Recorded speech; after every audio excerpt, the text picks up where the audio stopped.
Hi friends, मैं अभिषेक आपका फिर से अपने इस यूट्यूब चैनल मैथ एक्सप्रेस में स्वागत करता हूं। आज हम परसेंटेज में आगे बढ़ेंगे मतलब ये 7वां वीडियो है। तरह तरह की चीज़ों को मैं आपके सामने लाते रहता हूं। आज हम बिल्कुल साधारण जो परीक्षाओं में प्रश्न पूछे गए हैं, दिखने में बहुत आसान होते हैं लेकिन वो थोड़ा सा अलग टाइप के भाव लिए हुए रहते हैं। तो हम उसी आधार पे आज प्रश्नों को देखेंगे। देखिए, आपके स्क्रीन पे एक प्रश्न दिख रहा होगा। कहता है कि राजन 8 माह में अपनी आय का 64% बचाता है। 8 माह में यदि वह उतनी ही राशि 4 माह में बचाना चाहे तब उसे कितना मासिक बचत में प्रतिशत परिवर्तन होगा। यानी कि राजन जो है 8 माह में टोटल आय का 64% बचा लेता है। ठीक है, अब कहता है कि उसको वही 4 माह में बचाना है, तो बचत में कितना प्रतिशत का परिवर्तन हो जाएगा। तो इसको आप 1 मान के भी बना सकते हैं, 100 मान के भी बना सकते हैं, या परसेंटेज पर भी डायरेक्ट बना दे सकते हैं। तो हम आपको डायरेक्ट प्रतिशत पर ही बना के बता रहे हैं। हल लिखेंगे 8 माह में बचत बराबर 64%। एक चीज ध्यान दीजिएगा कि यहाँ पे जो प्रश्न कह रहा है, प्रश्न का जो मूल आधार है वो ये कह रहा है कि मासिक बचत यानी कि पर मंथ जो उसका सेविंग है उसमें क्या परिवर्तन होगा। तो देखिए, 8 माह में बचत है 64%, तो 1 माह में बचत बराबर 64/8 यानी कि 8%। ठीक है, क्यों 1 माह में निकाले? क्योंकि हम मासिक पूछ रहा है। अब फिर देखिए, अब कै माह में इसको करना है? 4 माह में। तो 4 माह में कुल बचत बराबर, बचत में से अंतर नहीं है। 8 माह में जो बचा रहा है 64%, उसको 4 माह में बचाना है, तो 4 माह में कुल बचत बराबर 64%। इसीलिए 1 माह में बचत बराबर 64/4 यानी कि 16%। अब इसको समझ लीजिए, अब यहां से आप खुद बना लेंगे। 8 माह में 64%, तो 1 माह में 8%, 4 माह में 64%, तो 1 माह में 16%। तो प्रतिशत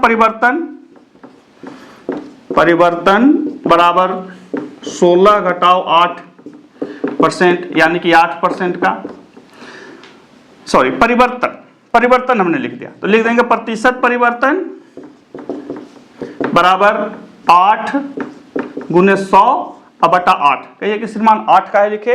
तो देखिए, जो हमारा डिफरेंस आया हमने यहां लिख दिया। तो कितना परसेंट का डिफरेंस? पहले 8 बचाना था प्रति मंथ, अब 16 बचाना है प्रति मंथ, तो दोगुना हो गया। तो हमने वही चीज को लिख दिया, यानी कि 100% का परिवर्तन हो जाएगा। कितना का परिवर्तन हो जाएगा बाबू? 100% का परिवर्तन हो जाएगा। ऐसे ये मैथ कुछ है नहीं, मतलब सीधा सीधा रीजनिंग टाइप का है, लेकिन सीडीएस में ये पूछा हुआ है, तो हमने इसको सोचा कि भाई इस तरह से भी आता है, आपको बता दूं। ध्यान दीजिए, हमने कुछ नहीं किया। राजन 8 माह में इतना बचाता था, और तो हमने प्रति माह निकाल दिया। प्रति माह इसलिए निकाला चूंकि हम मासिक बचत पूछ रहा है। 1 माह का यहाँ और 1 माह का यहाँ, तो जो डिफरेंस आया 8 का डिफरेंस आया। अब चूंकि हमने परसेंटेज में लिखा है तो आप कंफ्यूज हो सकते हैं, इसलिए हमने पहले ही बोला था कि हम 100 मान के भी इसको बना सकते हैं, लेकिन आपको बार बार तरह की चीजें नहीं आए, इसलिए हमने परसेंटेज को परसेंटेज में ही रहने दिया। ये परिवर्तन हुआ और हमने इसको निकाल दिया।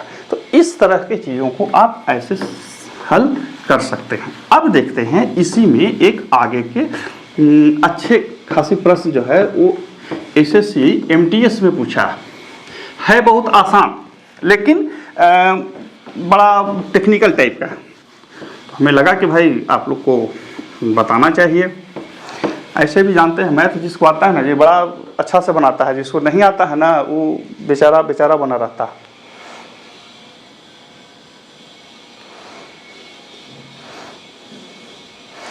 प्रश्न कहता है कि एक व्यक्ति अपनी आय का 75% खर्च करता है। एक आदमी अपने आय का 75% खर्च करता है। खर्च करवा दीजिए इसको। यदि उसकी आय 20% बढ़ जाती है, यदि उसकी आय मतलब इनकम जो कमा रहा था उसमें 20% की वृद्धि हो जाती है, यदि उसकी आय 20% बढ़ जाती है, 20% बढ़ा यानी कि डायरेक्ट 120 करेंगे, ध्यान रखिए इस तरह की चीजों में।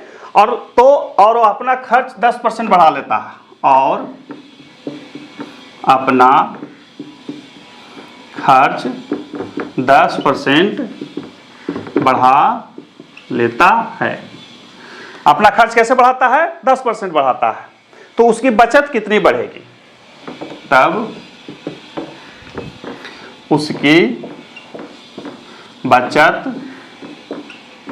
कितनी बढ़ेगी? अब देखिए, कहे कि श्रीमान इस तरह का जो प्रश्न आता है एक ट्रिक बता दीजिए, बना लेंगे। देखिए ऐसा कुछ नहीं है, एकदम बिल्कुल आसानी से साधारण बचेंगे। 100 पर बना देते हैं। हाँ, माना आय बराबर 100 रुपया, कोई दिक्कत है? 100 रुपया है। खर्च बराबर 75 रुपया, बचत बराबर 25 रुपया। अब कहिए कि आप श्रीमान ऐसे कैसे लिख दीजिए? देखिए 100 में 75 खर्च कर रहा था, यानी 75% खर्च कर 75 रुपया, तो बचत कितना हो जाएगा? जो खर्च हो रहा है वो इसमें से बचा लेंगे, तो बच गया 25 रुपया। यहाँ पे मैं लिख देता हूं 100 घटाओ 75, ठीक है। नया आय बराबर 100 कमा रहा था, 20% बढ़ गया तो 120 बटा 100 यानी कि 120 रुपया, ये नया आय हुआ। अब लिखेंगे नया खर्च। देखिए कितना दिमाग से दिया है, बचत को नहीं दिया है, खर्च को दिया है। नया खर्च, तो खर्च 10% बढ़ाता है, तो पहले इसका खर्च था 75 रुपया, तो जो आपके पास 75 है उसी का 10% यानी कि 110/100 कट गया, सॉरी नहीं कटेगा, तो इसका हो जाएगा, मेरी समझ से आप लोग अपना कर लेंगे 82.5 रुपया, ठीक है। ऐसे होता है 750 75 5 7 5 12 से ले 7 1 8 82.5, इस तरह से हम लोग निकालते हैं। मैंने मेरा तकनीक है 75 दहियों 750 और 75, ये अपना है, ठीक है। अब समझिए ये पुराना था, ये सब नया आया, तो नया बचत बराबर, तो बाबू 120 कमा रहा है और उसमें से 82 रुपया खर्च कर रहा है, 82.5 यानी कि 37.5 रुपया इसका खर्च आया, बचत आया। तो अब ध्यान दीजिए कि पहले का बचत था 25 रुपया, नया बचत है 37.5 रुपया, तो बचत में परिवर्तन, बचत में अंतर बराबर कितना? बचत में अंतर हो गया 37.5 घटाओ 25 यानी कि 12.5 रुपया, 12.5 रुपया। तो प्रतिशत परिवर्तन बराबर जो परिवर्तन हुआ है 12.5 अगुने 100 बटा, ध्यान दीजिए कि अब किस पर बैठाएंगे?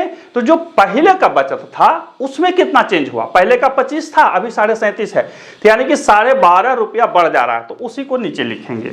कितना? 25 चौके 12 चौके था 50%, यानी कि बचत में जो परिवर्तन इसका आ रहा है वो 50% का आ रहा है। कितने का आ रहा है? 50% का। तो अब कहे कि श्रीमान परीक्षा में इतना से बताएंगे, तो देखिए 2 मिनट में तो आपको बताइए दिए, हम जब हमको बताना था तो हमको 2-2.5 मिनट लगा, जब पर बनाना रहेगा तो क्या लगेगा? कुछ नहीं है। देखिए कुछ नहीं है, 75-20। एक चीज ध्यान रखेंगे कि जब भी आप इस तरह के मैथ को पढ़ते हैं, बनाते हैं, सीखते हैं, समझते हैं, तो यहाँ पे कोई लफंदरबाजी नहीं करना, ठीक है। कोई लफंदरबाजी नहीं करना है, ताकि समझने में दिक्कत नहीं हो।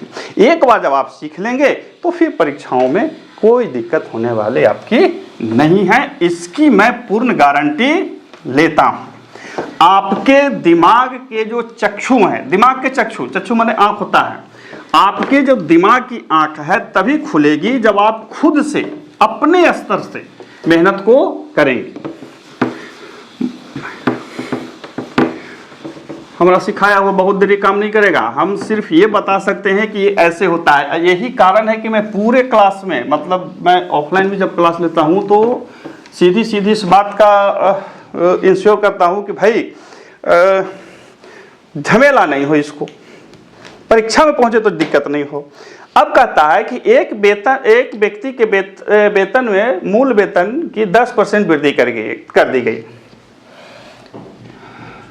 एक आदमी के मूल वेतन में 10% की वृद्धि कर दी गई, मतलब जितना था उसमें 10% बढ़ा दिया गया, ठीक है, वृद्धि कर दी गई। लेकिन वेतन वृद्धि के बाद भी उसके वेतन को उतनी ही राशि प्राप्त हुई। वेतन वृद्धि के बाद भी उसे उतनी ही राशि प्राप्त हुई, मतलब वेतन तो इसका बढ़ा लेकिन चेंज, इसको पैसा जो पहले मिलता था उतना ही मिला। क्वेश्चन का मूल भाव है, उसे अपने वेतन की कितनी प्रतिशत राशि प्राप्त नहीं हुई, उसे अपने वेतन के कितनी प्रतिशत राशि प्राप्त नहीं हुई। अब देखिए ये ट्रिक पर यदि बनाएंगे तो 100 गुने 100 बटा 110 करके हम बना सकते हैं, लेकिन हमारा कंसेप्ट वैसे नहीं है, हम सीधा सीधा आपको बता देते हैं। आपको मेरा काम है अच्छा से बता देना, आप क्या करेंगे ये आपकी इच्छा के ऊपर है। मूल भाव प्रश्न का है कि एक आदमी के मूल वेतन में 10% की वृद्धि कर दी गई, वेतन वृद्धि के बाद भी उसे उतनी ही राशि प्राप्त हुई, मतलब जो पहले मिल रहा था वही मिला, चेंज नहीं हो पाया, तो उसे वेतन में कितने % प्राप्त नहीं हुआ। तो लिखेंगे माना मूल वेतन बराबर 100 रुपया, ठीक है, 10% वृद्धि के बाद वेतन बराबर, हम क्या बताए थे, 10% वृद्धि है तो डायरेक्ट 100 में जोड़ दीजिए, अब बटा 100 कर दीजिए, 110 रुपया। अब कहता है कि लेकिन मिला सॉरी 2 बार बोल दिया, मिला बराबर 110 घटाओ 100। ध्यान दीजिए कि इसे मिला है मात्र 100 रुपया, वृद्धि के बाद भी इसे मिला है मात्र 100 रुपया ही, तो कितना नहीं मिला, तो नहीं मिला बराबर 110 घटाओ 100 यानी कि 10 रुपया। ध्यान दीजिए बाबू, माना कि मूल वेतन है 100 रुपया, तो प्रतिशत वृद्धि के 10% वृद्धि के बाद वेतन हो जाना 110 रुपया, तो उसको मिलना चाहिए था 110 रुपया, लेकिन नहीं मिला। मिला कितना, 100 रुपया ही मिला, उसको उतना ही, उतनी ही राशि प्राप्त हुई। तो नहीं कितना मिला, तो 110 रुपया मिलना था और 100 रुपया मिला, तो 10 रुपया उसको नहीं मिला। तो प्रतिशत नहीं मिला बराबर, पहले तो 10 गुने 100 और बटा कितना, यही पे समझना है। अब देखिए यहां पे तुलना जो हो रही है 110 पे उसे अपने वेतन का, मतलब जो नया वेतन था उसका कितना %, पुराना वेतन का नहीं, नया वेतन का, तो हमें 110 लिखना होगा। यहीं पे बच्चे गड़बड़ाते हैं और गुड़ गोबर कर लेते हैं। जो लिखना होगा % आप लिख सकते हैं, कोई दिक्कत नहीं है। 100 बटा 11%, 100 बटा 11%।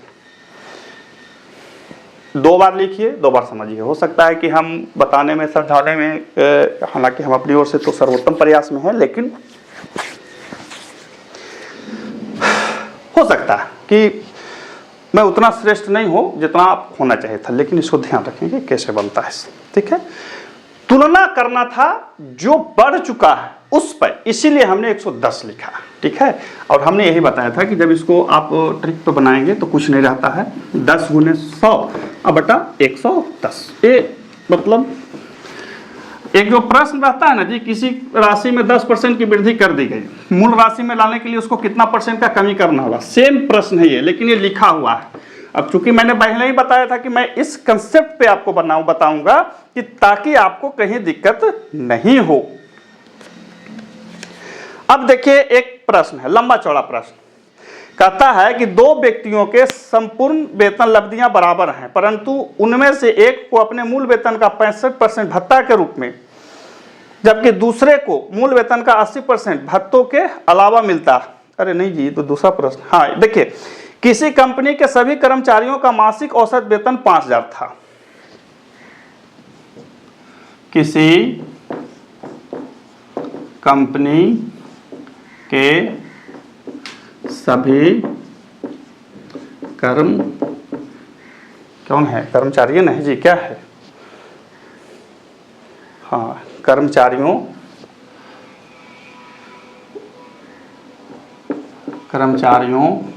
के, किसी कंपनी के सभी कर्मचारियों के मासिक औसत वेतन, ये देखिए ये मासिक है और औसत है, दोनों चीज इसमें जुड़ा हुआ। मासिक मतलब मंथली, औसत मतलब एवरेज। वेतन 5000 था, 5000 रुपया था, मतलब जितना कर्मचारी है उसको हर महीना लगभग 5000 रुपया मिल रहा है। पुरुष एवं महिला के मासिक औसत वेतन क्रमशः पुरुष एवं महिला के मासिक औसत वेतन क्रमशः, पुरुष एवं महिला के औसत वेतन क्रमशः 5200 एवं 4200 है, 5200 एवं 4200 है। मतलब पुरुष को मिल रहा है 5200, महिला को मिल रहा है 4200। इस चीज को ध्यान रखिए। तो यहां तक तो ठीक है। अब कहता है कि कंपनी में कार्यरत पुरुष कर्मचारियों का प्रतिशत क्या है। कंपनी में कार्यरत पुरुष कर्मचारियों का प्रतिशत क्या, हमने अपने नोबेल पुरस्कार वाले राइटिंग में लिख दिया है, मैं दोबारा पढ़ लेता हूं। किसी कंपनी के सभी कर्मचारियों के मासिक औसत वेतन क्रमशः औसत 5000 रुपया है। पुरुष एवं महिला के औसत वेतन क्रमशः 5200 एवं 4200 है। कंपनी में कार्यरत पुरुष कर्मचारियों का प्रतिशत क्या है। हल ये यूपीएससी में पूछा है। अब हम ये नहीं कर रहे कि हम यूपीएससी की तैयारी करा रहे हैं, मतलब वहां पूछा है, कंसेप्ट पे है, सीधा सीधा बना लीजिए। लिखेंगे माना पुरुष बराबर x,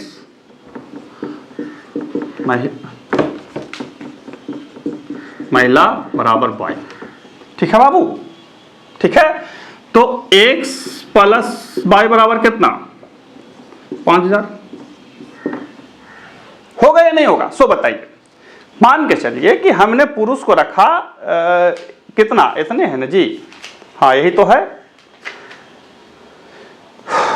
ठीक है। तो x प्लस y कितना होना चाहिए, 5000 होना चाहिए कि नहीं होना चाहिए, बिल्कुल हो जाना चाहिए। लेकिन महिला का वेतन अलग है, पुरुष का वेतन अलग है, तो लिख देते हैं पुरुष को प्राप्त कुल वेतन बराबर 5200 गुने x, महिला को प्राप्त कुल वेतन बराबर 4200। बाई कहिए कि श्रीमान बाई का लिखेंगे, तो देखिए उनका औसत वेतन था, कितना था औसत वेतन, तो औसत वेतन जो था वो 5200 है, तो तो मान के चलिए, तो कुल वेतन कितना होगा, तो जितना पुरुष है उसमें 5200 से गुना कर दीजिए तो कुल वेतन हो गया, जितना महिला है उसमें 4200 से गुना कर दीजिए तो इतना हो जाएगा। ठीक है, अब लिखेंगे प्रश्न से या नियम से। देखिए कुल वेतन जो होगा वो इसके बराबर होना चाहिए। कुल वेतन जो होना चाहिए, याद रखिए कि ये मासिक है, यदि इसको हम जोड़ करेंगे तो ऐसे हो जाएगा 5000 इंटू एक्स प्लस वाई बराबर 5200 एक्स प्लस 4200 वाई। कहे कि श्रीमान काहे ऐसे हो जाएगा, तो देखिए ये मासिक औसत वेतन है, 12 महीना इसको 12 महीना इसको, तब जाकर के मिलेगा। तो टोटल वेतन कितना हो जाएगा, तो टोटल के लिए कुल हो जाएगा बाबू 5000 एक्स प्लस 5000 वाई। ये कुल वेतन हो गया। कुल वेतन टोटल कर्मचारियों का यानी कि एक्स प्लस वाई कर्मचारियों का कुल वेतन इतना हो गया। एक्स का है कुल वेतन इतना, वाई का कुल वेतन है इतना, तो यानी कि ये दोनों जोड़ देंगे तो बराबर हो जाना चाहिए। हमने इसी कंसेप्ट पर इसको बैठा दिया। अब देखते हैं आगे हल कर करके कितना हो जाएगा, 5000 एक्स प्लस 5000 वाई बराबर कितना 5200 एक्स प्लस 4200 वाई। ठीक है, इसको इधर लेके चलाते हैं, आप कुछ भी कर सकते हैं। तो हो जाएगा 200 एक्स बराबर 800 वाई, कट गया तो एक्स बराबर 4 वाई। एक्स बराबर 4 होगा या नहीं होगा, सो बताइए। एक्स बराबर 4 वाई, ठीक है, एक्स बराबर 4 वाई। तो अब किसका परसेंटेज निकालना है, एक्स बराबर 4 वाई का मतलब क्या हुआ कि एक पुरुष है तो 4 महिला है। एक पुरुष है तो कितना है, 4 महिला है। हमने पुरुष की संख्या कितना माना है, एक्स, महिला कितना है, वाई। तो पुरुष का प्रतिशत कितना होगा, पुरुष का प्रतिशत बराबर एक्स गुने चाहे एक्स बटा एक्स प्लस वाई गुने 100। कहिए श्रीमान कैसे होगा, तो देखिए किसी का भी प्रतिशत निकालने के लिए हमें क्या करना होता है, उस राशि को बटा टोटल राशि को कर दिए। तो इस पर एक्स तो लिख देंगे बाबू, एक्स बटा एक्स के बराबर 4 बाई लिख सकते हैं। तो एक्स प्लस 4 बाई अगुने कितना 100, एक्स बटा यहां पर एक्स बराबर 4 बाई लिख देते हैं, यहां पर 4 बाई लिखना होगा और यहां पे बाई होगा। मैं साफ साफ लिख देता हूं, बाई प्लस 4 बाई। 4 बाई हमने इसलिए लिखा कि एक्स बराबर 4 बाई है, अब बाई पहले से था। ठीक है, तो यहां पे हो जाएगा कितना हो जाएगा, जोड़िए एक्स बटा 4 बाई होगा या नहीं होगा, सो समझा दीजिए। ठीक है, तो हम x के जगह पर 4x या y के जगह पर 4y कुछ भी कर सकते हैं, हमें कोई दिक्कत नहीं है। हमें पुरुष का निकालना है तो हम लिख देते हैं x बटा 5y अगुने कितना 100। तो ये तो डिफरेंस हो गया। तो x बराबर हमको क्या लिखना होगा, 4y, तो 4y लिख देते हैं। तो यहां पर भी हम 4 बाई ही लिख देते हैं। तो 22 से 22 कट गया, 5 से 20 बार में 20 चौके 80, यानी कि 80% पुरुष वहां पर हैं। कितने परसेंट पुरुष हैं बाबू, 80% लिख देते हैं, 80%। अब कहिए कि श्रीमान ये लंबा चौड़ा कुछ हो गया, समझ में नहीं आ रहा है। देखिए हमको बताना था साफ साफ, इसलिए हमने बता दिया। अब हम इसको आपको शॉर्ट में बता देते हैं। हमने यहां से जब निकाला तो आ गया x बराबर 4 बाई, x बराबर 4 बाई 1 पर 4, 1 पर 4। तो यानी कि 1 पर 4, 1 पुरुष 4 महिला, सॉरी हाँ, x बराबर 4 बाई, यानी कि 4 पुरुषों पर 1 महिला आ रही है, 4 पुरुषों पर 1 महिला आ रही है। इस तरह से आप इसको कर सकते हैं, कंसेप्ट भी करेंगे तो 1:4, तो 4 है 1 5, 100 कै बार में कटेगा, 20 बार में। तो 20 चौके 80, अब 20 हैं, यानी कि 80% पुरुष हुए और 20% महिला हुए। हम यहां पर भी बना सकते हैं। ये थोड़ा लंबा चौड़ा लिख के बता दिया ताकि बताते समय कहीं कोई दिक्कत झमेला नहीं हो। ऐसे भी जब मैं बता रहा होता हूं तो थोड़ा सा ये टीचर लगता है कि सारा चीज लंबा चौड़ा करके बताते हैं, कोई दिक्कत नहीं। यहाँ पे जब हमने x बराबर 4y निकाल लिया, यानी कि पुरुष जो है वो x है और महिला जो है वो y है। महिला कितना है, y है, तो हमने उस पर बैठा दिया। अब देखिए कि श्रीमान क्या सही है, तो देखिए सही है। x को हमने 80 लिख दिया, y को हमने 20 लिखा, तो 20 चौके 80 है कि नहीं है, सो बताइए। यहीं पे बन जाएगा 1:4। हटा दीजिए इसको, x y को गोली मार दीजिए, 1 4 तो 4 1 5, 20 बचे 100, यानी कि 80 पुरुष 20 महिला, सीधी सी हो गई। कहिए कि श्रीमान गड़बड़ है, नहीं, परसेंटेज में सॉरी अनुपात में उल्टा हो जाता। जिनको अनुपात पढ़ना है मेरे चैनल पर लिंक दिख रही होगी या आपको प्लेलिस्ट में दिख रहा होगा, आप वहाँ पे देख सकते हैं, अनुपात पलट जाता है, इसको ध्यान देगा। तो ये आज के 4 प्रश्न थे जिसको हमने आपको समझाने का प्रयास किया। फिर मिलते हैं अगले वीडियो में, तब तक के लिए गुड बाय।